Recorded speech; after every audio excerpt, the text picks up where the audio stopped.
In this lesson, I'll tell you about imprint, extract edge and copy edge command of AutoCAD. So let's first start with imprinting a 2D object on the 3D surface. So here we have a 3D drawing and I'll make a circle first. So let's go to draw panel and start with the circle command. Now I'll make a circle on the top of this geometry. So right now I am able to select this top geometry because the dynamic UCS is turned on. If it is not turned on, then click on this dynamic UCS button on the status bar to turn it on.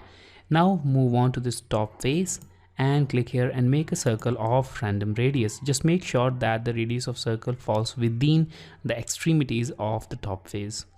Now let's go to this rectangle and make one more geometry on the top of the surface. So I'll make a rectangle again, but this time partially the rectangle is on the surface and partially it is outside the surface.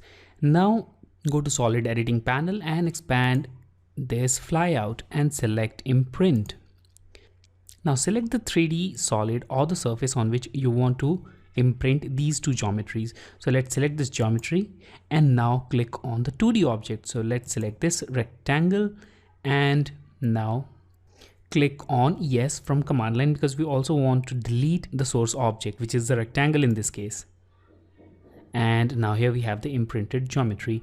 We also need to imprint this circle, so let's go and select the circle. So I'm selecting this circle and now let's select yes and press escape key to exit this command.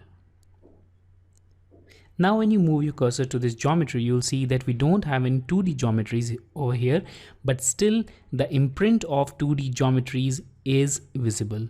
Now you can use these imprints as a marker for applying press pull or surface colors to the geometry. So I'll use press pull command on the circle. So let's select press pull, go to this circle, and now you'll notice that we are able to make a groove inside this geometry even though there is no 2D geometry present on the surface. So that can be made possible with the help of imprint command. You can also give additional color to this imprinted geometry, which we'll learn in next lessons.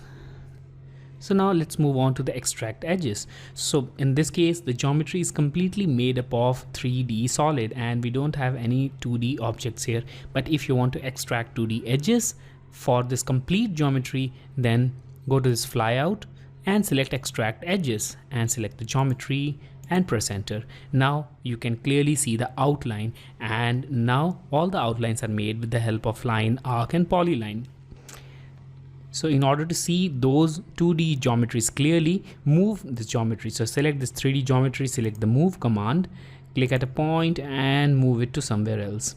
So I'm moving it to this point and now you can see directly that here we have the complete 2D geometry, which was extracted from the original 3D geometry. If you want to extract only particular parts of the geometries, for example, in this case, the complete geometry has been extracted, but what if you only want to extract these two circles? For that, let's go to this flyout again and select copy edges.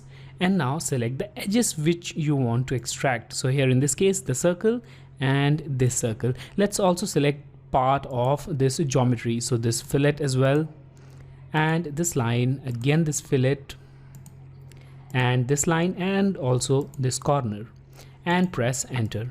Now we have selected all of these geometries. Now specify a base point and a destination point where you want to move these geometries.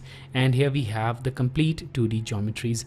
Now you can see that we have some extra geometry also because that was selected accidentally. So let's press escape to exit this and we can delete this extra geometry. And in this way we can extract 2D geometries from our 3D geometries.